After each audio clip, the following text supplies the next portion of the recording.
Salam saudara, kembali lagi kita bertemu di program Gemar Gerakan Membaca Alkitab.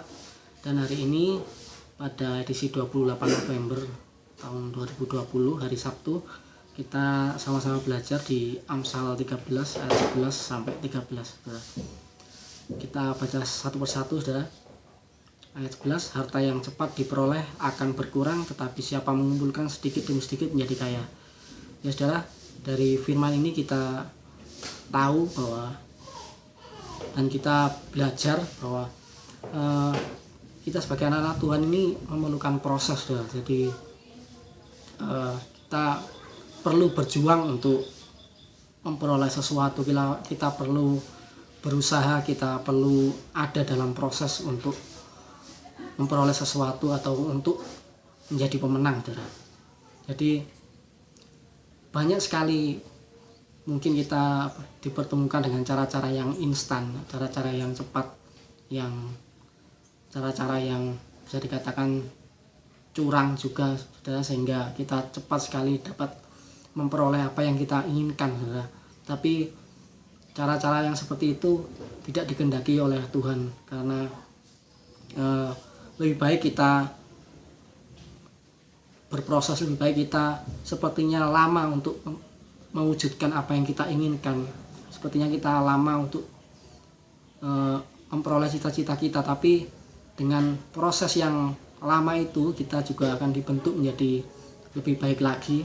Dengan perjuangan kita untuk memperoleh apa yang kita inginkan itu, kita juga dibentuk menjadi pribadi yang kuat, yang seperti Tuhan inginkan. Jadi kita jadi anak-anak Tuhan yang kuat dan menjadi anak-anak kuat Tuhan yang tidak lemah atau dengan mempunyai mental yang bagus saudara. Jadi nggak gampang menyerah.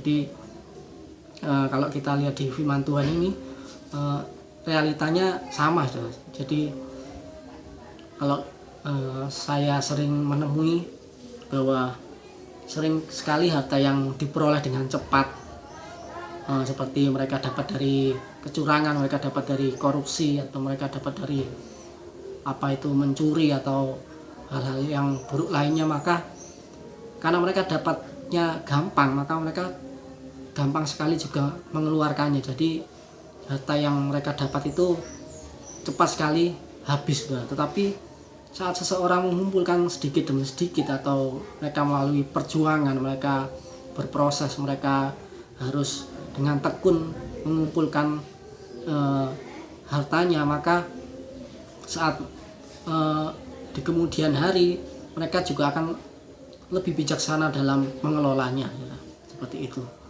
Di ayat 12, harapan yang tertunda menyedihkan hati, tetapi keinginan yang terpenuhi adalah pohon kehidupan. Jadi saudara,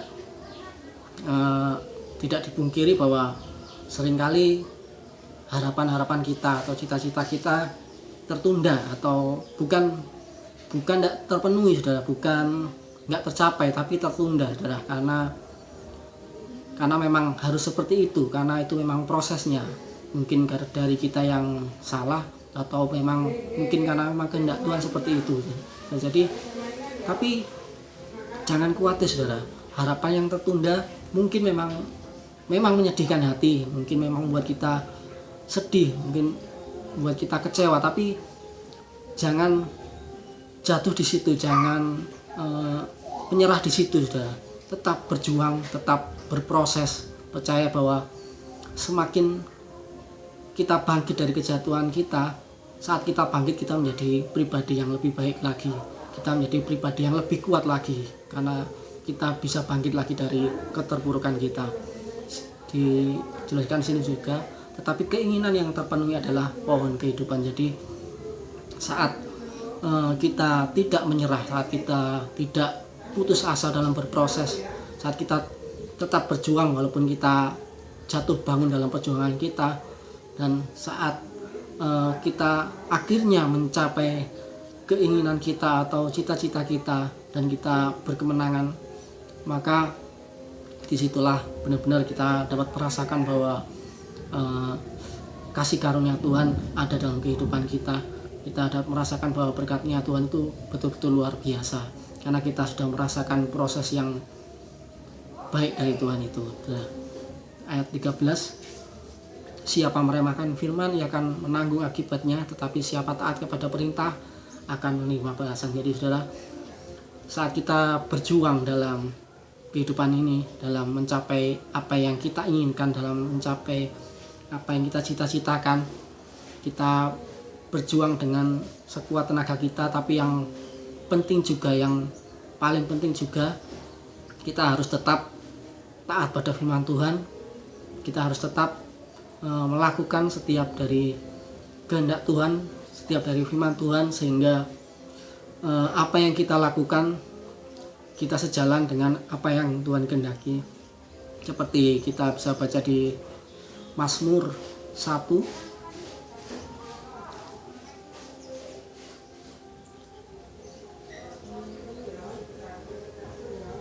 ayat 2 dan 3, saya bacakan. Tetapi yang kesukaannya ialah Taurat Tuhan, dan yang merenungkan Taurat itu siang dan malam. Ia seperti pohon yang ditanam di tepi aliran air, yang menghasilkan buahnya pada musimnya, dan yang tidak layu daunnya, apa saja yang diperbuatnya berhasil.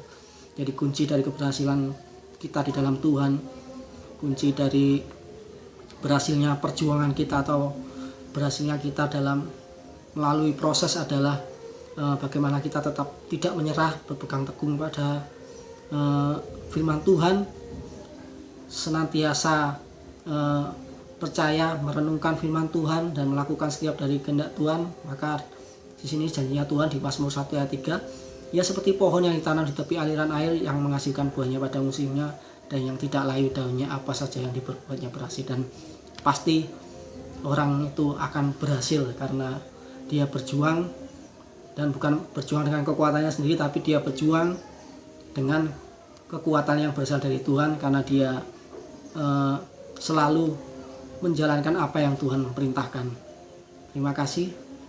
Sekian firman Tuhan pada hari ini, kiranya menjadi berkat buat kita semua, supaya kita lebih lagi tetap berada dalam Tuhan, tetap berjuang dan tidak menyerah. Mari kita berdoa. Tuhan Yesus Kristus, Allah kami yang kudus, Tuhan terima kasih atas kebaikan-Mu, terima kasih atas setiap penyertaan-Mu dalam kehidupan kami. Ajari kami untuk lebih lagi percaya kepadamu, ajari kami untuk lebih lagi taat kepadamu, tekun dalam membaca firman-Mu dan melakukan setiap dari kehendak-Mu Tuhan, supaya kami dalam setiap perjalanan kehidupan kami, dalam setiap usaha kami Kau jadikan berhasil, dan kami percaya kami lebih daripada pemenang. Tuhan terima kasih Bapa, kami serahkan semuanya dalam tangan-Mu, dalam tangan kasih-Mu, hanya dalam nama Tuhan Yesus Kristus. Haleluya, amin.